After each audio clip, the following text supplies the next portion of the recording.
Welcome back to this edition of A Spa. Now, every time that I meet chess grandmaster Viswanathan Anand, he never ceases to amaze me. For one, he's got this exceptional humility. And the other is the fact that his goals, they just keep going on in the world of chess. Now he's got his eyes set on the next World Championship. But besides that, there are these travel destinations that he's been to as part of his career in chess, places that he'd like to visit all over again. He's telling me about that too. Here's about Viswanathan Anand.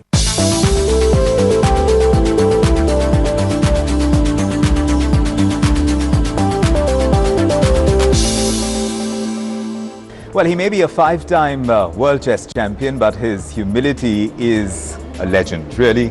Viswanathan Anand, it's great to talk to you again.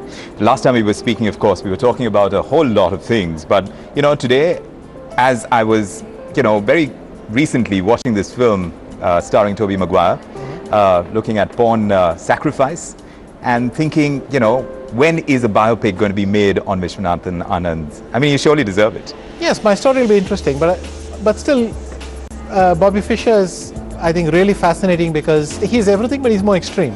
But I knew that he had this dark side, this paranoia, this... Right. And, of course, he's a product of his circumstances, but in that sense, it was a very gripping movie.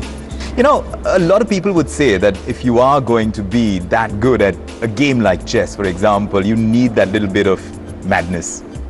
I understand that a certain amount of madness, well, at least is very common amongst very high achievers. But I'm grateful that I'm not, or I'm grateful that I don't appear to be, because... So it's not a prerequisite, is what I'm saying. Yeah, and I think it's important to be able to enjoy your life. Sure. I mean, this tortured genius thing, it's nice for those of us who can appreciate his work, yes. But for him, what's the pleasure? I'm not very fond of the idea of the tortured genius. Right. I can be impressed at what they do, but it ends there. There is, I was just watching this video of yours while you were at a monastery.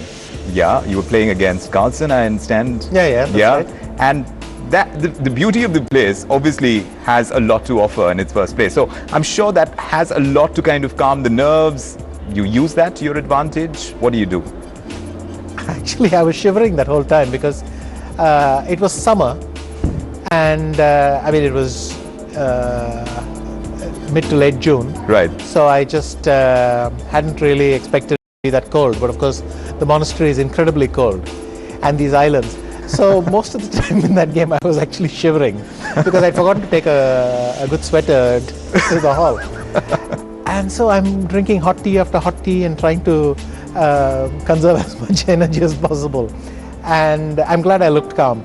But yes, it was a nice backdrop. Sure. And it was beautiful. So I'm sure you've been to many of these. Are there places that you'd like to visit again, if not to play a game of chess, perhaps just to kind of revisit for its sheer beauty? Many countries. I've had some very enjoyable trips around South America. I've traveled a lot around Southern Africa. Even the States, I've played a couple of times, but it's a large country that I like to know.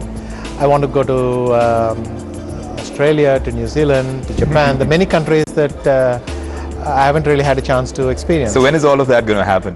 We do some short trips with my son. When he was just a year old, we did a long trip to Los Angeles and Hawaii. And so that was very nice.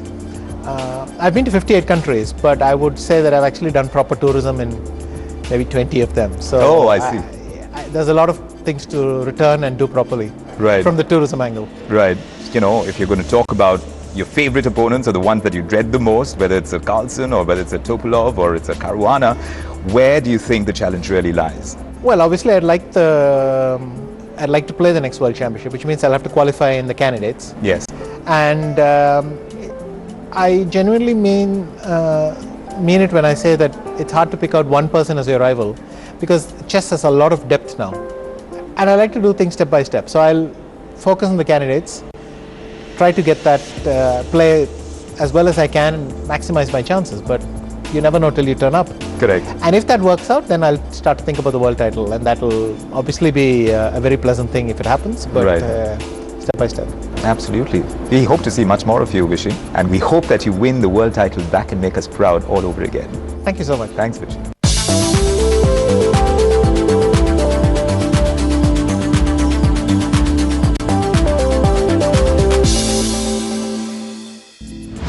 There you go, that's Viswanathan for you. On that note, let's tell you about all that's buzzing in the world of luxury this week.